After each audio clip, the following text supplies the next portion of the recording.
जो शोषण की बात जगदेव बाबू करते थे, 10% लोगों के बारे में कहते थे कि शोषक लोग हैं। निश्चित रूप से आज भी शोषण हो रहा है, लेकिन जो शोषण करने वाले शोषक हैं आज बदल गए हैं। 15 साल पहले आरजेडी का, उसके बाद अभी 17 साल, इन 35 वर्षों में किसका शासन है? आज कौन शासन में बैठा हुआ है? सत्ता 10% के लोगों के हाथ में आज भी है, लेकिन उनके हाथ में नहीं है जो उस समय हुआ करते थे। आज दूसरे लोग हैं जिनके हाथ में सत्ता सिमट कर रह गई, सत्ता सिमट कर रह गई। मैं पूछना चाहता कि जब मौका मिला, इन लोगों को मौका मिला 15 साल पहले भी, कौन अति पिछड़ा समाज के व्यक्ति को इन लोगों ने बढ़ाने का काम किया? भाइयों और मित्रों, कहा गया कि 10 का शासन 90 पर नहीं चलेगा।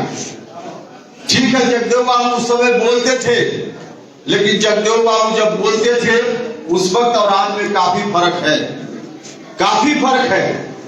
उस समय जो शोषण की बात जगदेव बाबू करते थे, 10% लोगों के बारे में कहते थे कि शोषक लोग हैं।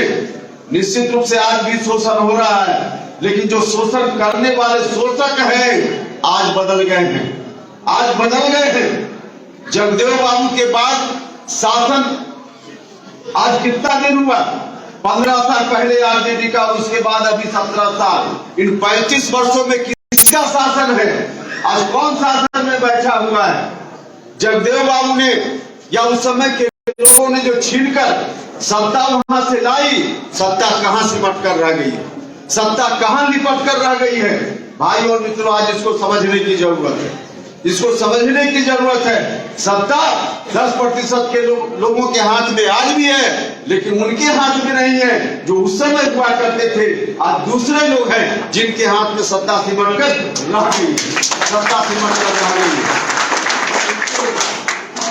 तो लोग कहते हैं, बापू सभागार में जोर जोर से कहा गया, जोर जोर से कहा गया कि जो 90% लोग हैं उनकी भागीदारी, 90% की भागीदारी आज कौन खा रहा है? 35 वर्षों में किसके हाथ में हुआ भागीदारी चली गई? 35 वर्षों में जिसके हाथ में चली गई, बिहार के लोग देख रहे हैं, देश के लोग देख रहे हैं। जगदेव बाबू जैसे लोगों ने जद्दोजहद करके, संघर्ष करके जो सत्ता वहां से छीन कर लाने का काम किया था, उनकी कल्पना थी कि सत्ता वहां से लाएंगे तो सत्ता नीचे तक, गरीब लोगों तक, समाज के अंतिम व्यक्ति तक पहुंचने का काम। लेकिन आज कहां चलाए? जो जोर जोर से कहते, जोर जोर से कहते हैं। भाइयों और मित्रों, मैं पूछना चाहता कि जब मौका मिला, इन लोगों को मौका मिला 15 साल पहले भी, कौन अति पिछड़ा समाज के व्यक्ति को इन लोगों ने बढ़ाने का काम किया? किस अति पिछड़ा दलित समाज के व्यक्ति को इन्होंने सत्ता में मजबूत हिस्सेदारी देने का काम किया? सत्ता सिर्फ उन लोगों के लिए नहीं मिला था, एक परिवार के लिए सत्ता का हस्तांतरण नहीं हुआ था। सत्ता का हस्तांतरण इसलिए हुआ था कि गांव में बैठा हुआ गरीब आदमी सत्ता को महसूस करने का काम करे, लेकिन एक परिवार तक सत्ता को सिमटाने का काम हुआ उनमें। और आज वही लोग बापू सभागार में जोर जोर से कहते हैं, जोर जोर से कहते हैं कि चिंता मत कीजिए, चिंता मत कीजिए, ताकत देने का काम कीजिए। राष्ट्रीय जनता दल आपकी चिंता करेगा।